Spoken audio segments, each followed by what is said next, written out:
La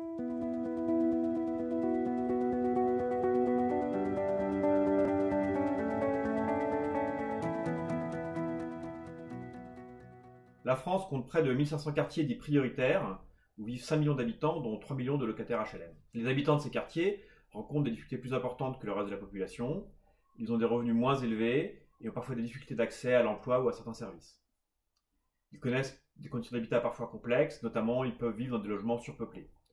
La sécurité n'est pas toujours au rendez-vous au quotidien dans ces territoires. La crise sanitaire que nous vivons actuellement a malheureusement mis en évidence de profondes inégalités dans ces territoires, notamment sur le plan de l'accès à l'éducation, de l'accès à la santé, mais également dans l'accès à des besoins de base comme l'alimentation. Réussir à améliorer durablement la situation des habitants de ces quartiers nécessite une action publique résolue et une très forte mobilisation collective. Donc bien sûr, beaucoup d'annonces ont été faites ces derniers mois et ces dernières années, avec le renforcement des moyens de l'ANRU, l'accélération des projets de rénovation urbaine, la prolongation des contrats de ville, la mise en place de quartiers de reconquête républicaine, de cités éducatives, d'un plan de lutte contre le séparatisme religieux. On peut espérer que toutes ces mesures concourent au même objectif, qui serait de réussir à maintenir le pacte républicain dans ces quartiers comme dans le reste du territoire. Mais qu'en est-il vraiment? Est-ce que les plans annoncés portent leurs fruits? Est-ce que les conditions de vie des habitants s'améliorent? Que constatent au quotidien les acteurs de terrain, les élus, les associations, les bailleurs sociaux? Comment peut-on continuer et amplifier les efforts pour réussir véritablement à améliorer les conditions de vie de ses habitants? Faut-il changer d'échelle et peut-être aussi d'ambition? Voici quelques-unes des questions auxquelles s'efforcera de répondre cette plénière.